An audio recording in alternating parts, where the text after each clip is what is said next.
To me, basically what it means is there are no limits to what we can achieve unless we believe. All the breaks you need in life wait within your imagination. Imagination is the workshop of your mind. Drops mic. No limitations. Nothing can stop me. Crushing limiting beliefs. This is the No Limit Show with Elaine Jacob.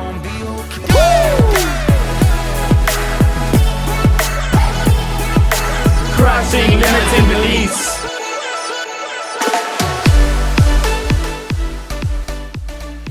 Hey, good morning, everyone. Welcome to the No Limit Show. This is the No Limits live show, and I have a friend in studio with me, and his name is David McGlennen. So, David, please, can you tell the listeners a little about, well, not necessarily the listeners and the viewers, a little bit about yourself? Sure. Good morning, good afternoon. It's a delight to be here. My name again is David McGlennen, and I am a high-performance culture coach. And so I work with senior leaders and emerging leaders to create a high-performance environment within organizations that really employees, people want to be in and attracted to. So I really enjoy creating health within an organization, healthy relationships, healthy organizations, because healthy organizations are the kind of organizations that can complete their mission and can carry out their mission. Absolutely. And so, David, thank you so much. I think for me, just to start out to say, I'm so grateful that you've afforded us this time. I'm so grateful that I can pick your brain. I know that you are based in the US, and we are friends through the John Maxwell team. And so we get to be brother and sister, which for me, I find is the biggest privilege in the world, to have family that is so global. So we can actually keep up with global trends. And when you talk about high performance cultures, do you see that as an important trend that has emerged over the past few years, or is it still emerging? I think a little bit of both. I think it is still emerging, but it has become a very, I'll call it a hot topic over the last few years, because I think what's happening is the senior leaders within companies, presidents, business owners, are recognizing that the culture of their organization, the way they do things, the way they behave within their companies has an enormous impact on how they do their work and how they carry out their mission. And so because of that, they're really looking for ways to create that environment that their employees are fulfilled. And so, yes, I do feel like it's an emerging trend, and it's one that I'm incredibly excited to be a part of, for sure. Oh, me as well. I mean, my story also goes back from the corporate world, and I left because it was just a toxic space. I mean, you just say, like, honestly, I can't work in this environment, or I really want to be able to be effective, but I can't with all the noise and all the distractions that go on. And so I think for me, entering the leadership coaching space, entering the leadership agenda, it has been one of the most beautiful things to see managers become leaders and actually own their leadership in a workspace. So for us here in the country, in South Africa, this is still an emerging trend. I mean, it's very early days. And so most of the times people look at me with this what are you talking about? Sure. So people are like, Elaine, I know, high performance, yeah, it's all good, blah, blah, blah, but we really need to increase the bottom line. We're really struggling as an organizer. And I'm like, hold on, dude. Those two things are interconnected. So can you talk a little bit can you see that interconnectedness between high performance cultures and business outcomes? Absolutely. Yeah. I always point to a study done by some Harvard professors here in the US that looked at companies that really concentrated on their people and helping their people to fulfill their potential and to increase their potential. And that study shows that the financial results come.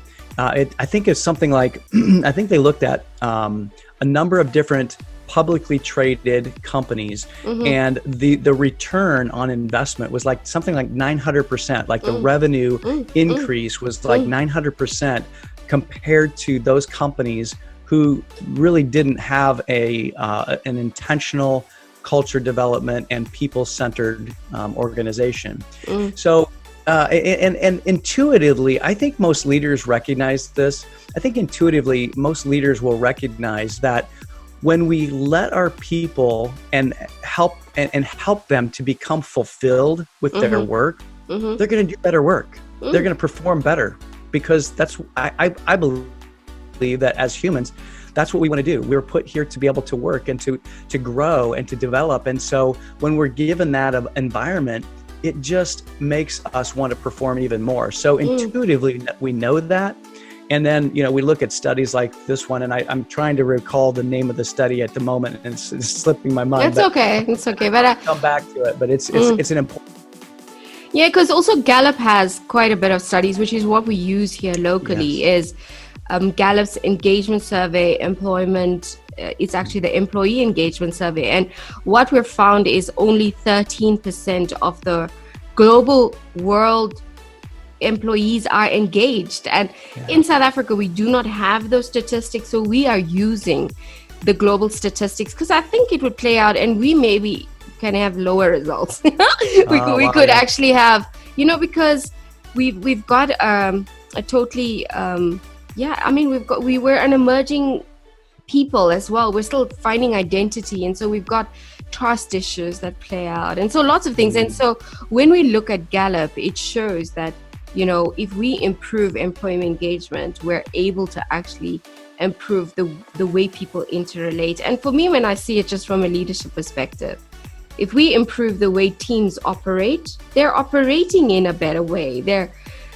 reaching better outputs. And so with that, I was excited that you said yes. And I know that you have a program, or is it a tool? It's a framework I use. A framework. Okay, cool. And so are you willing to share with that framework with us? Yes, absolutely. Yes. Absolutely. Thank you.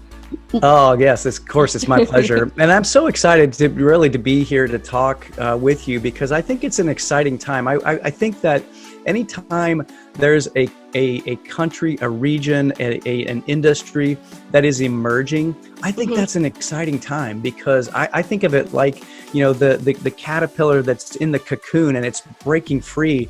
And there's some struggle, and but that the beauty becomes with the struggle. And so I just, when you were talking about being an emerging country and people, that's the kind of the sight that I see, is that it's awesome. And the beauty is going to be this beautiful thing when it, comes to completion. But, so let me talk about this 8-step framework that I use, and I'm going to probably concentrate on the first 2 steps mostly, because that's really where the vast majority of the work is done. And it seems very simplistic, but the very first step is to define our culture in terms of behaviors.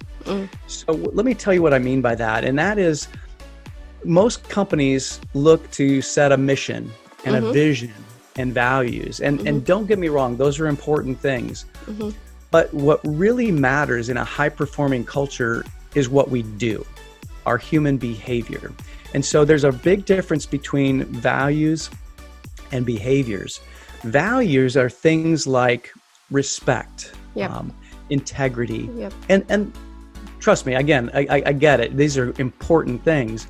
But how do I know when I'm seeing respect? If I grew up in South Africa, that may look one way to me. If I grew up here in the United States, maybe in the Bronx in New York, that may look a whole different thing. So the values are very esoteric. They're not as definable as a behavior.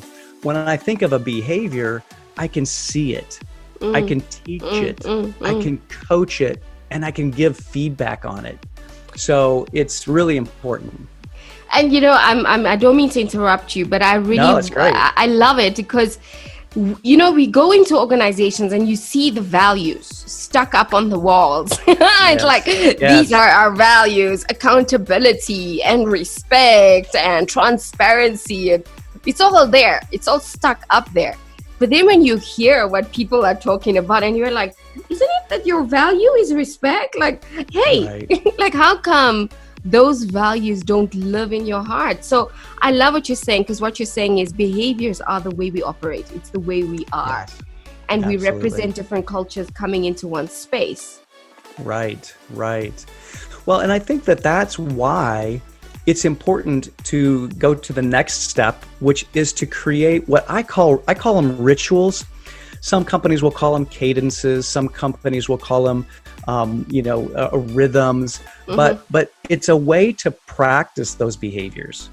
Because if we just have them on the wall, I mean, it's just like a vision. If we just have these behaviors and they're stuck up on the wall, what good are they? We have to be able to practice them. And so I help companies to create those rhythms, those rituals, to be able to practice them. And it's as simple as every time we have a meeting that we have a short 2-minute, maybe 3-minute conversation about our behavior of the week. I call them fundamentals because they're like foundational, or they're fundamental to our success. So let's say, for example, this week's fundamental was get clear on expectations. We will have the first thing on my agenda of this meeting is to have a short conversation about what does it mean to get clear on expectations. And so if I'm the leader of that meeting, I may start the meeting out by saying, hey guys, look at, our fundamental this week is get clear on expectations. What do you think gets in the way of getting clear on expectations? And then it's incumbent on that leader to press into the silence and let other people start to talk and facilitate that. Now, this doesn't need to take over the meeting. And there's a little bit of an art to that, where we have to say, okay, great, thanks so much for that conversation. This has been some good information. Now we need to get on to our next agenda item, and it doesn't need to take more than 2 or 3 minutes, of the meeting, but that sets the tone for talk. And if you think about how many meetings most companies have through the week, if you take one, I call them fundamentals, one behavior every week, and talk about it in every meeting, every day that happens in the company, it's a lot. Absolutely. And before you know it, it becomes a language within the organization. When I can sit and talk with my boss and say, hey, Joe, you want me to do this project, but I just need to know when you need that by. I can have it to you on Friday by 4 p.m. Will that work for you?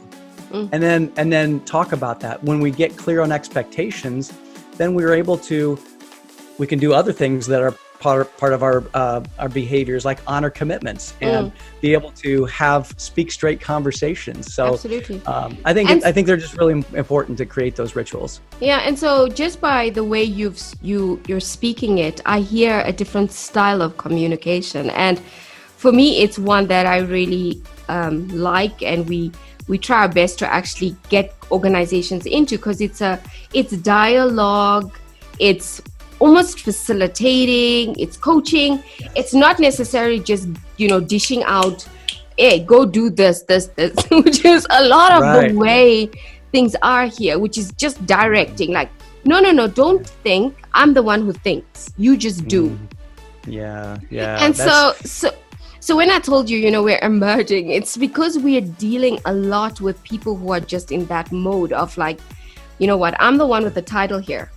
I'm the one with the position here. Yes. And because I'm the one with the title and the position, I'm paid to think. Yeah. So it takes us a little bit of winding for us to get to what you're saying, which is, can we talk about how do we live out these values? Because some of the leaders that I'm not even going to call them leaders. I want to say managers. Some of the managers don't know how to actually live this out. And so what would be your encouragement for someone in an organization that's right in the middle? They're caught between a rock and a hard place. So, what would you say?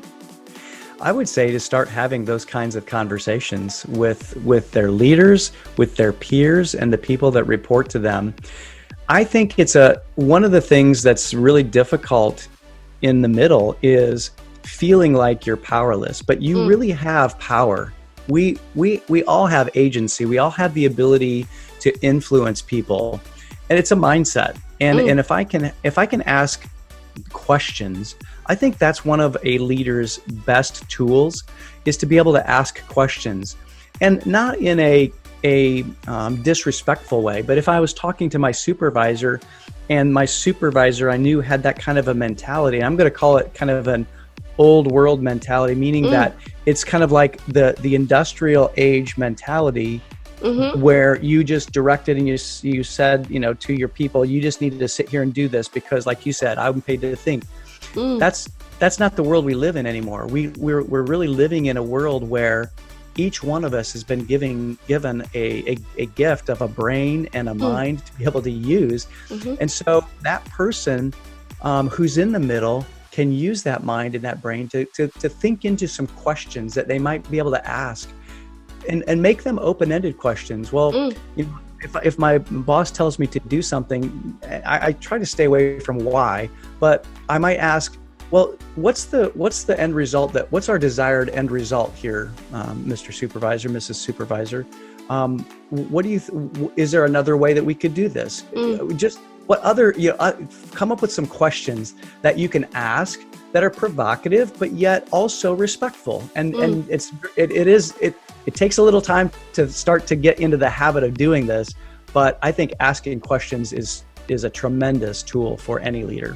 Oh, wonderful. I love it. And I so agree with that, because I think it gets you to think more, because just by asking a question, you're thinking. So you're almost like opening up your mindset. And David, in the US, are you guys having a lot more millennials in the workplace? We are. Yes, absolutely. Yes, absolutely. And is that a challenge, or from your experience, I mean, what are corporate leaders saying? Do they see millennials as challenges, or, I mean, is it something where they're just embracing the fact that we've got new talent in the workplace? Can you talk a little bit into that for me? Because we see a lot more millennials and the Generation Z kind of just entering the workplace now, and they're creating quite a bit of chaos here. Yeah, I think it depends on who you ask here in the United States. And if you're asking someone from I'm going to call it the older generation, sometimes it's referred to as the baby boomer generation, you're going to get one answer. But if you talk to somebody else in a younger generation, I think you'll get a different perspective. And I think that the reality is, especially for those people who are of the older generation, this is nothing new. I mean, we've had generational conflicts and kind of, some people call it a generational gap, but it's really just the world that everybody grew up in. And so to the extent that we can begin to understand and learn to understand each other and their perspective, that's going to help us to be able to bridge that gap. And so, yes, there are challenges. Yes, it's a different way of doing things, but we have to face it. We're in a different world. I mean, think about this. Right now, we're talking on the different sides of this planet of ours. I mean, we are as far apart as we possibly could probably be, and yet we're still conversing. We have a video chat going here, and we're able to talk and to converse. That's a different world than many people grew up in who are in the leadership positions right now. So I think that the millennial situation, or the millennial issue, if you want to call it that, is simply one of human understanding, being able to understand the ways in which our one generation grew up and another generation grew up. And so when we can get that understanding and also know that there are ways that we can get things done that may be different than the way I grew up getting them done. So I think it's really an issue of understanding. But to your question, yeah, so we have that issue here. I just don't know that we've quite overcome the ability to bridge that gap and understand each other.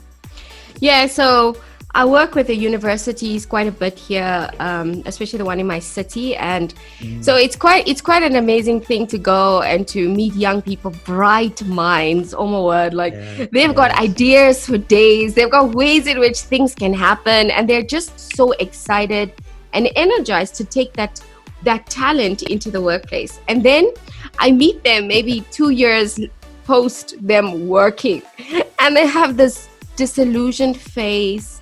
They're downtrodden, and I'm like, what happened? And they're like, oh my goodness, I couldn't. I actually just quit. I'm like, you what? I quit. I quit. I'm now just helping my mom in her business.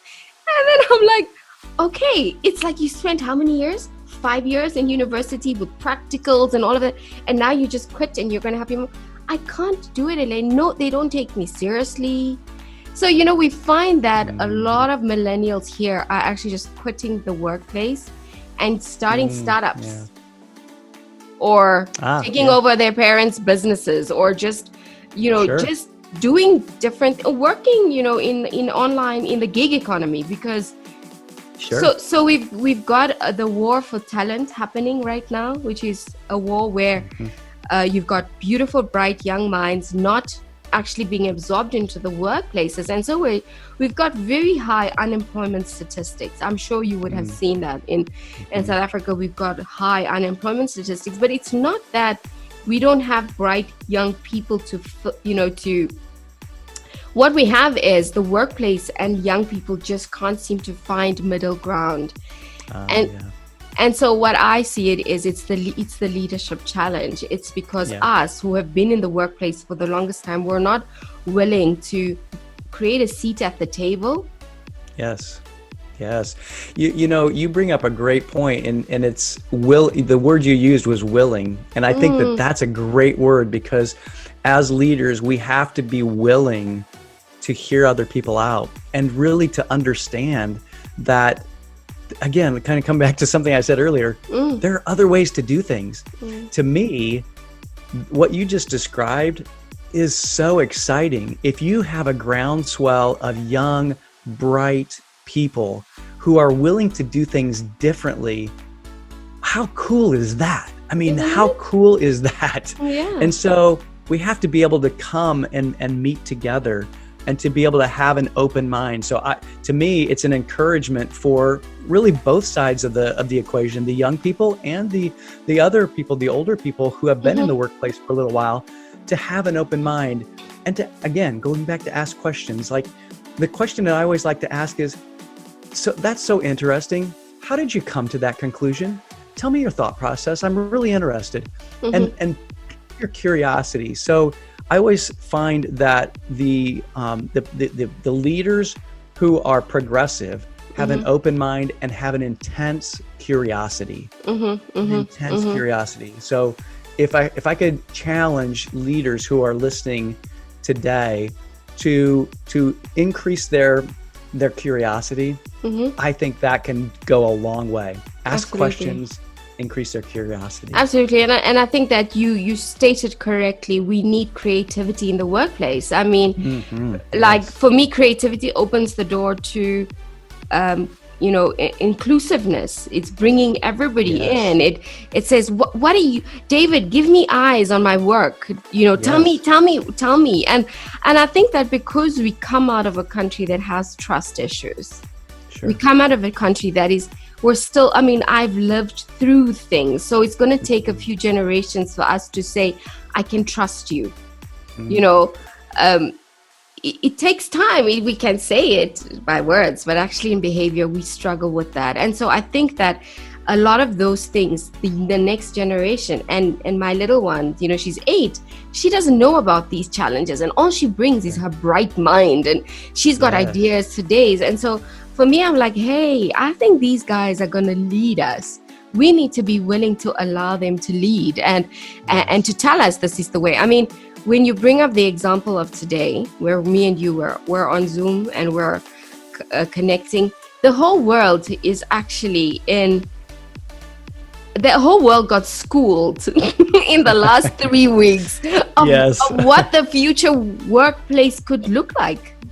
Absolutely. And those that were resistant to the changes are actually just sitting now and trying to go back on their head and say, like, okay, where did we miss the mark? And those that embraced it, and those that were saying, yes, I'll try, I'll give it a bash, they're actually more equipped to deal with where we're going. And so I think, thank you for those insights, because sometimes we think the challenges are unique to our space.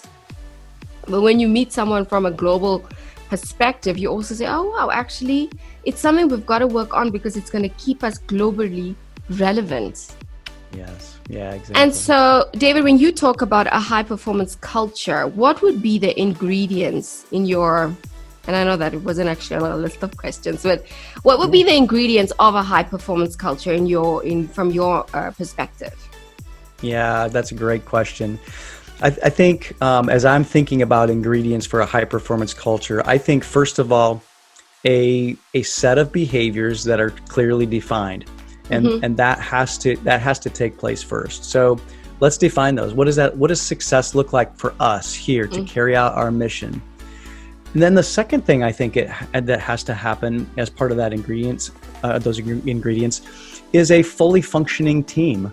And what I mean by that is you mentioned something earlier about trust. And I know that a high performing culture, a high performing team has to have a foundation of trust. And so it's not necessarily like a predictability trust. Like I know that I can count on you to do what you say that you're going to do. Sure. And so I think it's also a vulnerability based trust. In other words, look, I have to have an awareness that I don't have all the answers. And even if I have a quote title, and if my title is vice president, I need to recognize that I can come to my team and say, I don't know. What do you guys think? Tell me your thoughts. And when we do that, or the other part is a vulnerability based discussion is, hey guys, I screwed up. I'm sorry. Yesterday I was stressed and I reacted in a way that was not appropriate. And so I need to apologize. That kind of vulnerability from a senior leader, really any leader, but that has an impact on the team. So going back to your question about the ingredients, I think we have to have a functioning team that is healthy, that's based on trust, because when we base it on trust, then we can really go and perform. Because at the end of the day, a high-performing team is about results. And so if we're going to fulfill our mission, and we have to have results, and we can't do that, unless we have trust. Yeah, absolutely. I agree. I think that is so key. And when I like that you say it's vulnerability-based trust, because we don't have the answers anymore. Right. I think it's just one of the things that we're moving into is, I don't know, no one knew this would happen. No one knew that we would all be in this thing of like a global world will just go on to pause. Yes, right. And exactly. I don't think any leader can say, oh no, I know exactly what we're going to do and we're going to do this and this. So it's time for us to actually step in and say, you know what? I don't know, but I know that because we're together, we could actually get to just point B. And then at point B, we'll figure out point C. Right. Absolutely. Yeah. And I think that it's important for leaders to understand too, that we all have blind spots. There are things that I just don't see, and I need my team to be able to help me to see those things, because we only have two eyes. We don't have eyes in the back of our heads, even though I know as a mother, I think you do. No, I wish I did. Sometimes, Yeah.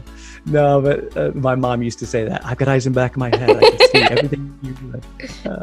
But truly, as leaders, we have to be able to recognize that we don't, like you said, we don't have all the answers and we don't see it all. And the leaders that I've been talking to through this time over the last several weeks is that they've been saying that their environment, they don't even know if they're making the right decisions, but they're taking a step. And it's kind of like taking a step, not even seeing the step until their foot comes down on it. And I think that as a leader, you have to be willing to do that. Yeah. You have to be able to step out into that zone of discomfort. Yes. And zone of not knowing. Is kind of like driving in fog. I don't know if you guys get a lot of fog there, but we get fog. Where I live, there's hills and we get a lot of fog, and it's like driving into fog. Sometimes you don't see where you're going to head except for just the next step ahead of you. So. Yes, and that's true. I think, if we said this a year ago, I think people would have looked at us like that, eyes like, ugh, you guys are just crazy. But right now, yes, everyone, because of this, corona, like epidemic that we're dealing with, people are saying, yes, I really don't know what tomorrow holds. And I think that people don't realize that their biggest potential is actually within their team. It's within the people around them, and it's the solutions that they seek are not outside. It's actually within. Oh my goodness, David, this has been such a treat. Like, you have no idea. For me, I think the thing that I love from being a part of the John Maxwell team is to be able to have like-minded thinkers. Because a lot of the things I think, a lot of the things I do, I'm alone here. I don't have a lot of people who support it, or most they look at me and say like, you're crazy. And I'm like, yeah, I know I'm crazy. And then in a few years they come and say like, that thing you were telling me then, can you please come now? And I'm like, okay, yeah, I wish to actually just fight and complain, but then I've learned to be humble. I've learned to say, okay, sure. I know not everybody moves as quickly. I get that.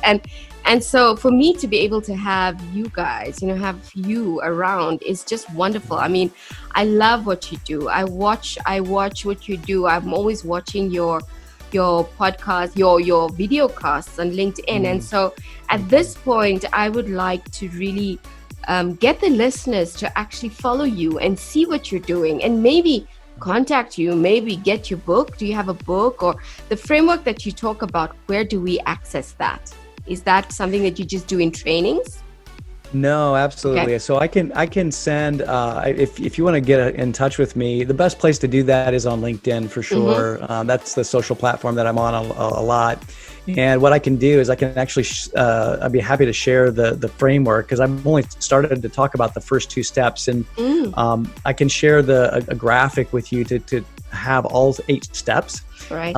And I also have, it just came to my recollection that I have a short video that I could share that has all 8 of the steps and me talking about all 8 of those steps. And it's about, I think 15 minutes long. So it's a free teaching that I've done.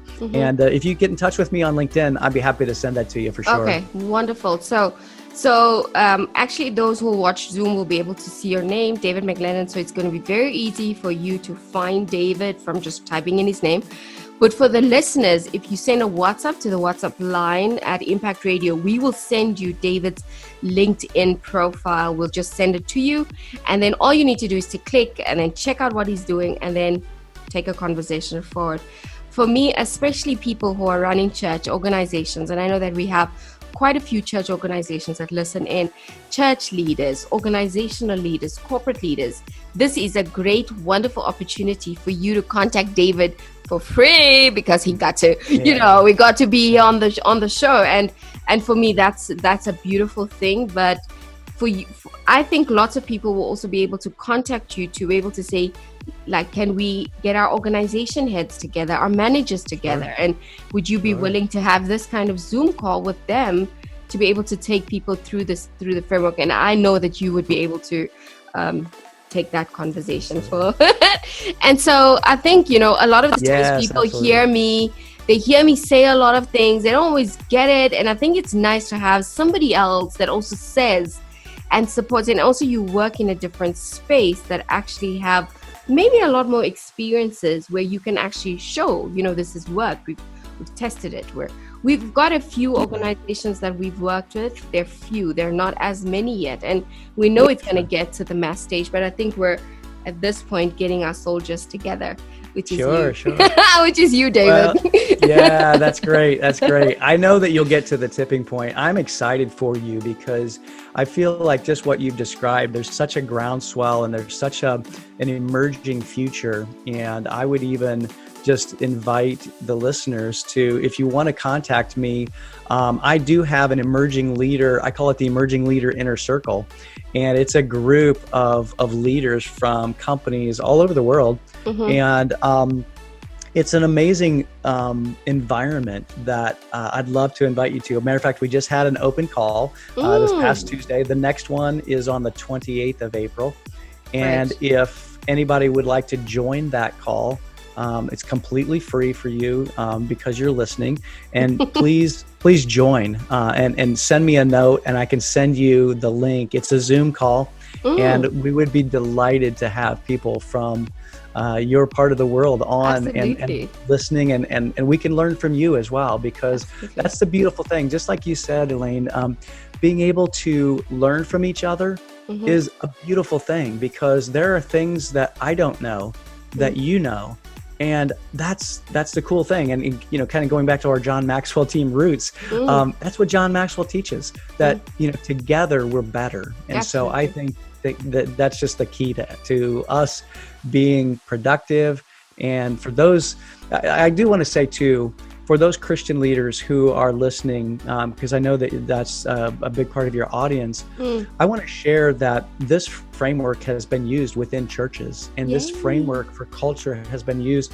It's because it's about human behavior, and we have to be able to affect human behavior, and we do that by creating definitions, by creating rituals. I mean, even if you think about in the church world, we have rituals. We do on a rhythmic basis.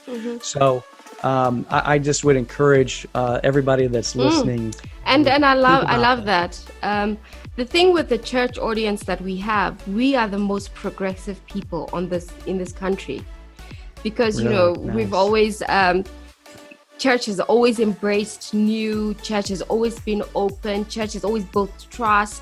Church has always been a space where more than one group of people come together, which has been the challenge in my country, you know. And so church is always on the forefront. So I'm excited that churches can actually look at engagement and really look at culture and look at moving now to high performance, because I still believe that we can lead, because we work in corporate, you know, like we work in the secular world. And so what's nice is to be able to take a lot of this learnings out. And so David, thank you. I'm going to actually get a little bit more details from you around the emerging leader, and then we'll be able to actually just have a little post on the Impact website and Facebook page, so that listeners can actually go on. And I think listeners that are actually listening in, please make sure you let David know that you got it from Impact Radio, that you heard it on on Impact, just so that David can also know where you're coming from. Absolutely. And then those